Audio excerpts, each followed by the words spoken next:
कुछ लोग कहते हैं कोई उपाय बता दो ये काम हो जाए, कोई उपाय बता दो वो काम हो जाए।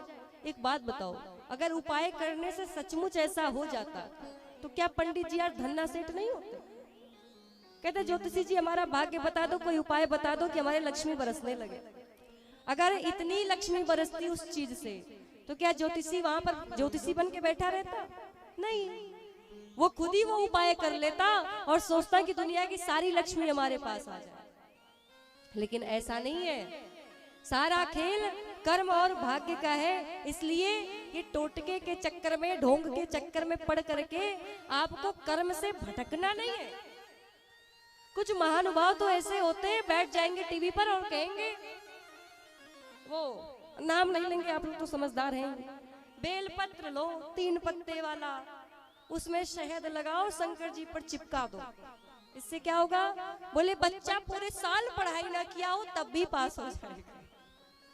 अब बताओ, अगर इतना ही पॉसिबल है कि बिना पढ़ाई किए केवल बेलपत्र चिपकाने से पास हो जाएंगे, तब तो इतने बड़े बड़े IAS PCS की तैयारी जो कर रहे हैं बच्चे, वो सब करना छोड़ दें और फिर वही बेलपत्ती चिपकाते फिरे और कहेंगे पास हो जाएंगे।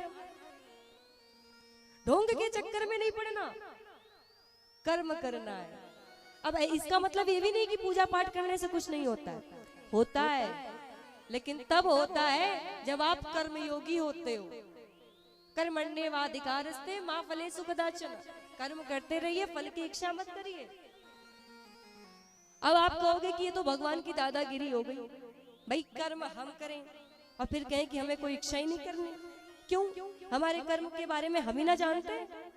बोले नहीं, कोई भी व्यक्ति अपने कर्म के बारे में नहीं जानता कि उसने कैसा काम किया है, और अपने कर्म के अनुसार वो यदि फल मांग ले तो वो ये नहीं जानता कि वास्तव में हम क्या कीमत लगाए हैं अपने कर्म की। जैसे आपने आरती कर ली, बड़े भाव से आरती करी, बड़े अच्छे से पुष्पांजलि अर्पित करी, उसके बाद कह दो हे भगवान मेरे बेटे की नौकरी लग जाए, मेरा बेटा कमाने लग जाए, तो क्या वास्तव में आपको पता है कि आपके आरती की कीमत इतनी ही है?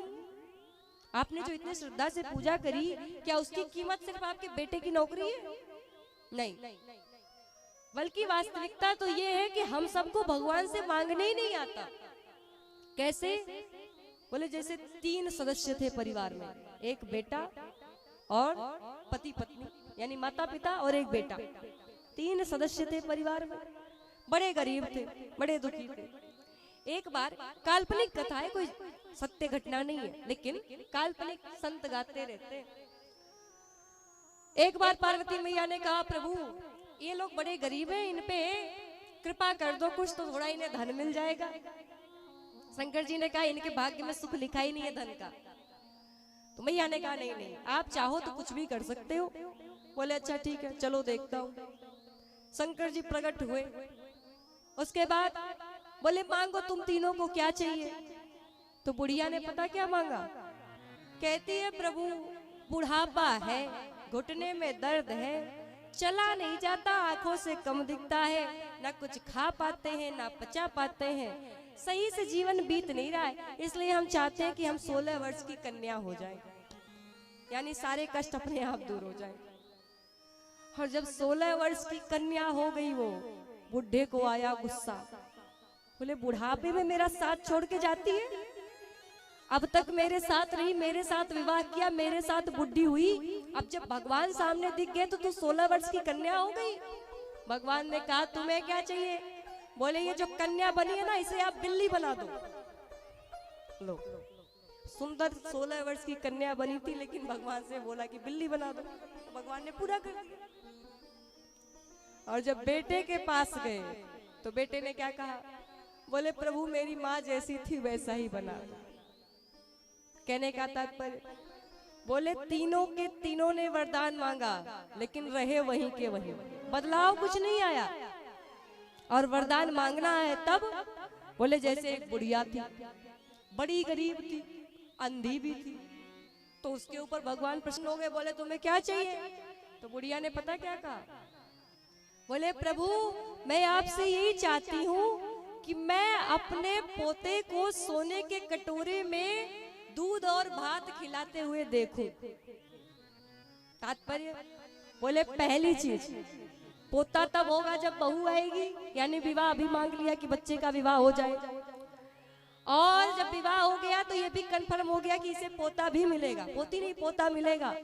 साथ ही बोले सोने के कटोरे में जो दूध भात खिलाए, इसका मतलब वो बड़ा अमीर होगा।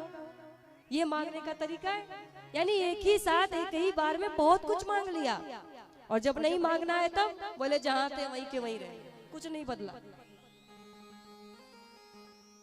ऐसे ही आप एक उदाहरण और ले सकते हो। जैसे कोई नौकर है, दिन भर काम करता है, एक दिन उसने सुबह 8 बजे से लेकर के शाम को 11:30 बजे तक काम किया मालिक के घर। अब एक्स्ट्रा ड्यूटी होगी ना, 8 घंटे की ड्यूटी 16 घंटे हो गई, 12 घंटे हो गई, 14 घंटे हो गई। तो उसने इतनी भयंकर ड्यूटी करी, तो फिर अपने मालिक से बोला। अब उसका मालिक सोच रहा था कि आज इसने इतनी मेहनत करी है, तो मैं सोच रहा हूं क्यों ना इसे 3500 रुपए दे दिए जाए। इसकी पगार में 1800 पगार है, आज इसे मैं 3500 करके दूंगा, इतना खुश हूं। लेकिन जब नौकर काम करके आया, हाथ पोंछते हुए बोला, महाराज मालिक, आज मैंने इतना काम किया है कि आज आप मुझे डेली वाली पगार नहीं दे सकते। बोले तब कितना लोगे? बोले अगर आपने 2200 रुपए से कम दिया तो मैं काम करना छोड़ दूं। ये क्या था? मालिक तो सोच रहा था 3500 देने को, नौकर मांग लिया 2200। अगर वो मांगा नहीं होता तो उसे 3500 मिल जाता।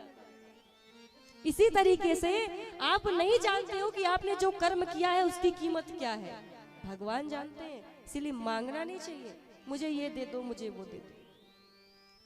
अगर लोग मांगते तो भी अच्छा रहता, लोग तो सौदा करने जाते हैं। अगर हमारा घर बन करके तैयार हो गया तो 10 रुपए का कपूर चढ़ाएंगे, हनुमानगढ़ी जाएंगे, कहेंगे प्रभु अगर मेरी बहू आ गई तो 3 किलो लड्डू का भोग लगवाएंगे। आप बताओ, हनुमान जी सुबह से लेकर के शाम तक लड्डू ही खाते रहते हैं, वो क्या तुम्हारे 3 किलो लड्डू के लिए भूखे बैठे? सौदा करते। लड्डू से भगवान की कृपा की क्या तुलना है? कुछ भी नहीं।